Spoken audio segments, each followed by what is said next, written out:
everybody. My name is Laura. I am the teen librarian at the Franklin Public Library, and today I am going to show you how to do a really fun craft that is actually pretty easy. Although you may not have everything that you need already at home, you may need to order some materials or go to the store. But we are going to be making pour paintings. These are super cool and surprisingly easy to make. These were two that I made a couple weeks ago when we did this at the library, and I'm going to show you how to do that today. So first, what you are going to need, I would recommend, if you have access to them, some rubber gloves. They're just going to help to make sure that you don't get paint all over your hands, because you'll see when we get started that it is messy. And that is a good reminder that you want to make sure that you have a grown-up's permission before you do this, and you may want some help from a grown-up just because you don't want to stain your counters, get paint on the floor, anything like that. So the next thing you are going to need is acrylic paint. So there's lots of different kinds of paints out there. Acrylic paint is what you want. This is also fairly inexpensive at the craft store. And I just grabbed these three colors. I went with neon pink, neon yellow, and black. I thought those would make an interesting pour painting look. Next, you are going to need a canvas. And this is also something that you can get at the craft store. This one is 8 by 10 inches, and I think that's a good size. It's a really good, nice size to work with. And you don't want to just use paper. You want to make sure that it's something sturdy like this, so it'll support the weight of the paint while you are making your painting. Let's see. You will also want a pan, some kind of pan to kind of collect the paint in. So again, make sure you make sure it's okay with a grown-up before you just use a pan from the kitchen. And then you're also going to want to wash it out right away when you're done. You don't want to let the paint sit, because that would not be good. Let's see. You will also want some plastic cups. These are just normal plastic cups from the store, and some popsicle sticks. These can also be bought at the craft store or anything like that. It just makes it easy and less messy to mix things up. And now these are the two that you are definitely going to need to order, I believe. This is something that you don't need to make a pour painting, but it makes the paint kind of more flowy and just look kind of cool. And it is silicone oil. So that is something, mine is a little, it got some paint on it. But again, this is something that you can get at the craft store. You may be able to order it online and pick it up.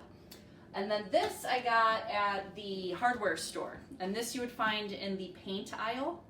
This is Floetrol, I believe is how it's pronounced. This whole thing here was about $15, so it's a little pricey, but this will get you like a million pour paintings, so it'll last you a good long while. And I think that is it.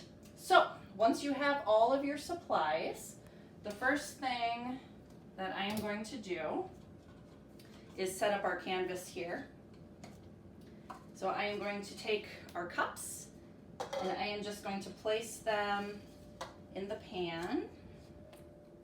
Let's see, they come apart, there we go. So I'm just creating a base, and you'll see why once we start actually pouring the paint. And here's our canvas, just gonna set it right on top. So that is step one.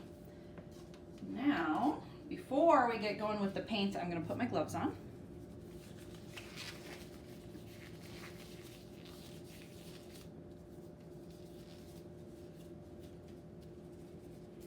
Okay, so I am going to do 3 colors with my pour painting because I have had some success with that before. I think it looks nice. You could do only 2 colors if you want. You could try more colors if you'd like, but we're gonna do 3 today. All right, so got our 3 cups. Now I'm gonna take the Floetrol, open it up here.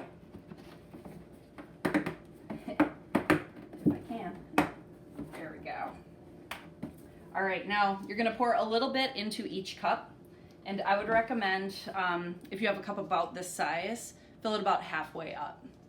I found that that worked pretty well. So I'll stir this up a little bit. And there we go.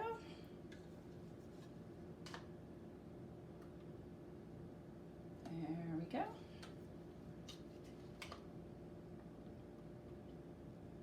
There we go.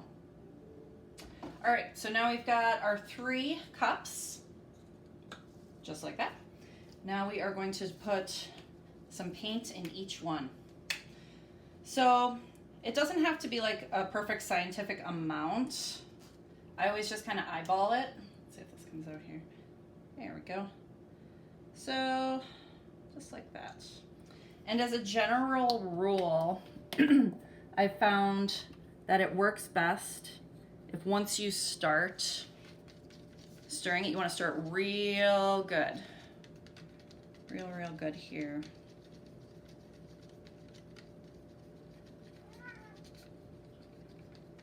There we go. I can get on top there and see.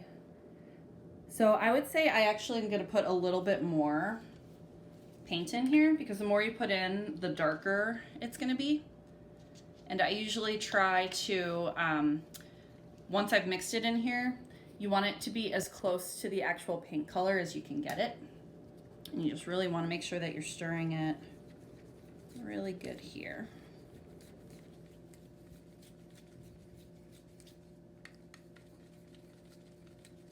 All right.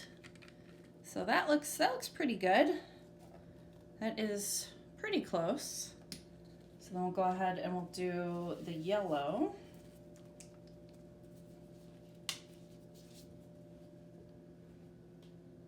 Let's squeeze some paint in there. Take a new stick and go ahead, stir that up. So I can tell already that I think I need more paint in here. This is not looking very vibrant. So you can see, yeah, I think we need more paint. So I will do that.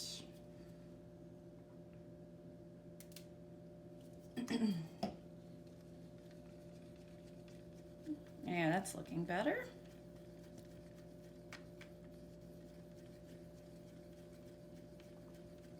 Okay, so that looks like that. You know what, I'm gonna give it just a little bit more. Make that yellow really vibrant.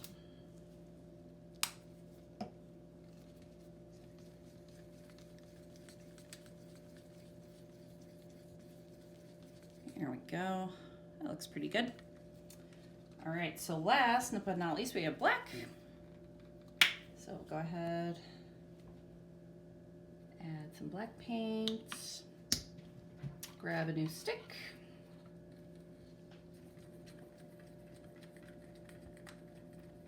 Stir, stir, stir.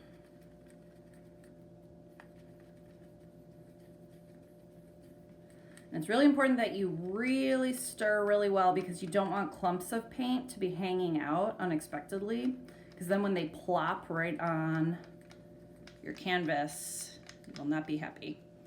There we go, so that looks pretty good. Okay, so now we have our paint mixed.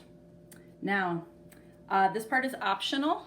If you do want to use the silicone oil, which it is fun to kind of play around with it, it usually comes with kind of a dropper like this. And you want to put in between 1 to 5 drops. So that's kind of up to you. The more drops you put in, the more kind of fluid the paint is going to be. And the more it's going to kind of swirl together. So I think I'll do like 3 drops in each. 1, 2, 3. 1, 2, 3. 1, 2, 3. All right. Here is that. So I'll give it another stir just to mix that right in here.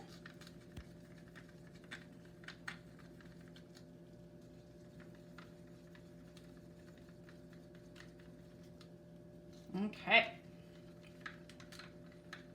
All right, so there we have our paint colors ready to go. So we're gonna take a 4th cup, empty. And now what you're gonna do is you're going to pour each of the colors in, and you're gonna layer them up. So you can do that however you want, in any order that you want, and any amount that you want. So I think I'll start with some pink. So we'll go ahead, pour in some pink. Then I think we'll do some black. I think I'll just do a little bit of black, because I feel like the black might overwhelm the painting. We'll do some yellow. And maybe a little bit more black.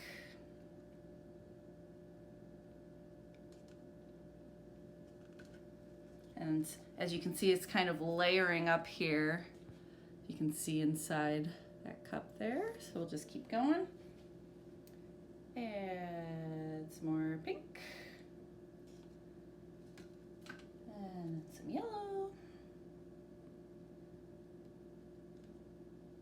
And some more black.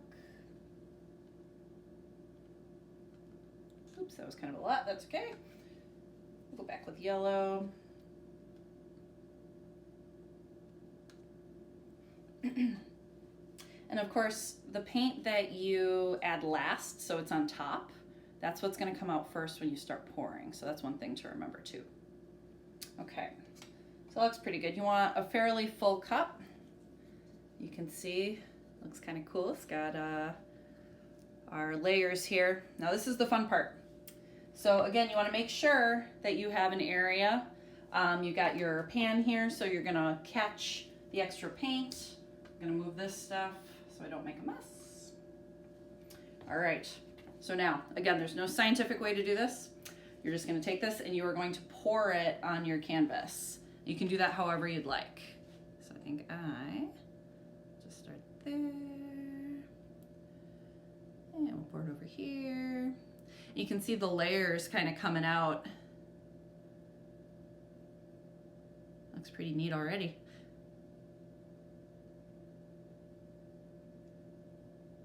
There we go. Okay, so that's good to start with. So now you're gonna want your gloves. You're gonna pick up your canvas and you're just gonna start tilting it.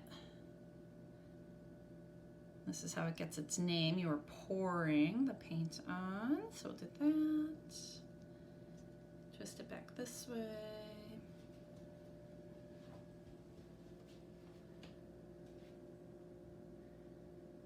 And the silicone oil is what makes it, it gives it that kind of shiny look. So if I had done less of that, it would look less shiny, but I'm liking the way that this is turning out. That's pretty cool. And we'll let it kind of cover all of the canvas. It's okay if you touch it. This is why it's important that you have the gloves, otherwise this will be all over your hands.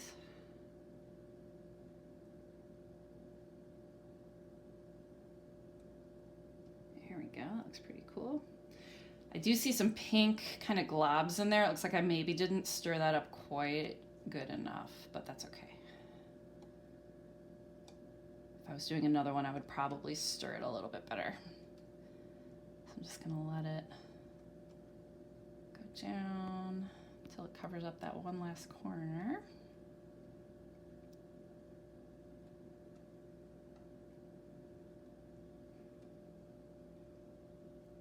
You can kind of play around with this if you have like too much of one color and you want to add more, you could definitely do that. Like actually, I think I will do that. So I'm going to set this back down, and that's what we have the cups for. It makes a nice stand for it.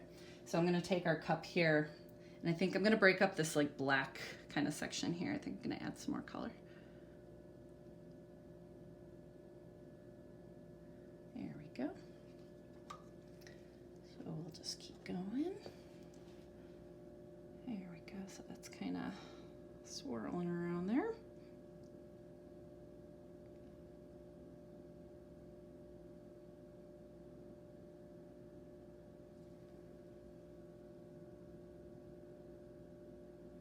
There we go. So you can keep playing around with it until you're happy with it. You can add more paint. If you wanted to experiment with adding different colors on top, you certainly could do that.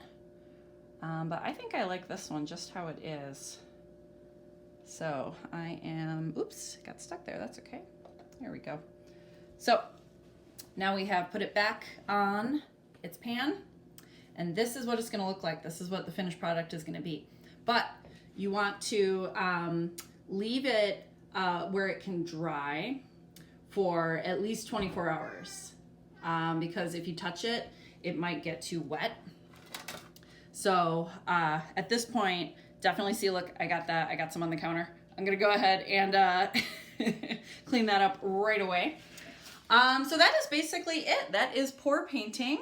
It's super duper fun if you do one. I think you'll find that you just want to keep making more and more of them. It's super fun to experiment with the different colors. Again, this is something that you definitely probably want a grown-up's help with, or at least permission to do this. Yeah, so I hope you enjoyed our video, and we will have more crafts for teens in the future.